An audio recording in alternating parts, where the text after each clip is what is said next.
കിരിമാത്തിയിൽ പുതുവത്സരം പിറന്ന മണിക്കൂറുകൾക്കകം ശേഷമാണ് അമേരിക്കയിലെ സമോവയിൽ 2026 ആരംഭിക്കുന്നത്.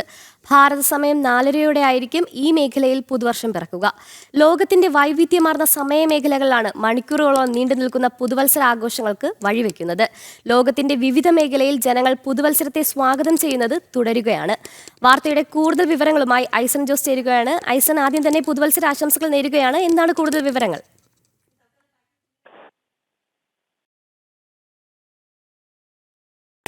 കിരിമാത്തിയിൽ പുതുവത്സര ആഘോഷം പിറന്നത് മണിക്കൂറുകൾക്ക് ശേഷമാണ് അമേരിക്കയിലെ സമോവയിൽ 2026 ആരംഭിക്കുന്നത്. ഭാരത സമയം 4:30 ആയിരിക്കും ഈ മേഖലയിലെ പുതുവർഷം പിറക്കുക. ലോകത്തിന്റെ വൈവിധ്യമാർന്ന സമയമേഖലകളാണ് മണിക്കൂറുകളോളം നീണ്ടു നിൽക്കുന്ന പുതുവത്സരാഘോഷങ്ങൾക്ക് വഴിവെക്കുന്നത്. ലോകത്തിന്റെ വിവിധ മേഖലയിൽ ജനങ്ങൾ പുതുവത്സരത്തെ സ്വാഗതം ചെയ്യുന്നതും തുടരുകയാണ്. ഐസൻ, എന്താണ് കൂടുതൽ വിവരങ്ങൾ? തീർച്ചയായും അമൃത, നമ്മളിപ്പോൾ കേട്ടതുപോലെ തന്നെ ഇന്നലെ കിരിമാത്തിയിലാണ് ഈ ഇത്തരത്തിലുള്ള പുതുവത്സരാഘോഷങ്ങളുടെ ഭാഗമായി ആദ്യം സൂര്യൻ എത്തുന്നത്, ആദ്യം പുതുവർഷ ദിനം പിറക്കുന്നത്. അതായത് സ്വാഭാവികമായും നമുക്കറിയാവുന്നതാണ്, വ്യത്യസ്ത ടൈം സോണുകളിലാണ് ലോകം മുഴുവനുള്ളത്. വൈവിധ്യമാർന്ന സൂര്യോദയം കണക്കാക്കിക്കൊണ്ടുള്ള സമയക്രമ രീതികളാണ് ലോകത്ത് മുഴുവൻ തന്നെ ഉള്ളത്. ഇത്തരത്തിലുള്ള ടൈം സോണുകളിൽ ആദ്യമായി എത്തുന്നത്, നേരത്തെ സൂചിപ്പിച്ചതുപോലെ കിരിമാത്തിയിലാണെങ്കിൽ അവസാനമായി എത്തുന്നത് സമോവയിലാണ്.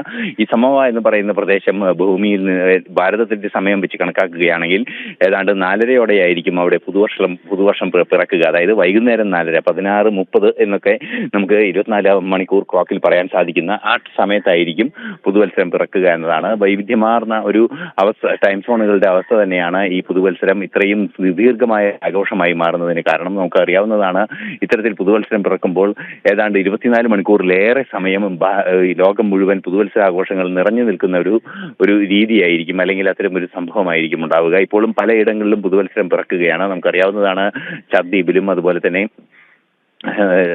കിരിമാത്തിയിലും പിന്നീട് ന്യൂസിലാൻഡ്, അങ്ങ് വിവിധ മേഖലകളിൽ ഓസ്ട്രേലിയയിൽ നിന്നുമെല്ലാം തന്നെ സഞ്ചരിച്ച് പുതുവർഷം ഒരു യാത്രയായി, പുതുവർഷ പുലരി, ഒരു പുതുവർഷം പിറക്കുന്നത് അല്ലെങ്കിൽ അർദ്ധരാത്രി പുതുവർഷം പിറക്കുന്ന ആ ഒരു സംഭവം ഒരു ലോകം മുഴുവനുള്ള ഒരു സഞ്ചാരത്തിന് സമാനമായ രീതിയിലാണ് സംഭവിക്കുക. വിവിധ സംസ്കാരങ്ങൾ ചേർന്ന് വിവിധ സംസ്കാരങ്ങളിൽ വൈവിധ്യങ്ങളാർന്ന രീതികളിൽ വിവിധങ്ങളായ ആഘോഷങ്ങളാണ് നടക്കുക. ഓരോ ഇടങ്ങളിലും ആഘോഷങ്ങൾക്ക് ഓരോ തരത്തിലുള്ള പ്രത്യേകതകളുണ്ട്. പ്രാദേശികമായ സംസ്കാരത്തിന്റെ വൈവിധ്യങ്ങളും പ്രാദേശികമായ പ്രത്യേകതകളും കാലാവസ്ഥയും എല്ലാം തന്നെ ഈ സംസ്കാരത്തെ, അല്ലെങ്കിൽ പുതുവർഷത്തെ സ്വാഗതം ചെയ്യുന്ന സംസ്കാരത്തെ വളരെ വലിയ രീതിയിൽ സ്വാധീനിക്കുകയും ചെയ്യും.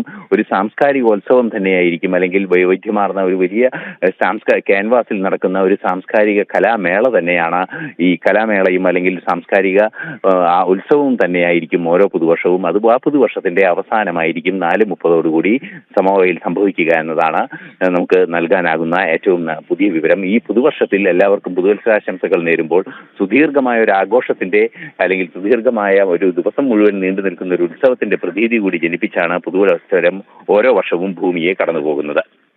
തീർച്ചയായും ഐസൻ പറഞ്ഞതുപോലെ പുതുവർഷം പിറന്നിരിക്കുകയാണ്. എന്നാൽ പുതുവർഷ അവസാനം എത്തുന്നത് അമേരിക്കയിലെ സമോവയിലാണ്. വാർത്തയുടെ വിശദാംശങ്ങൾ നൽകുകയായിരുന്നു ഐസൻ ജോസ്.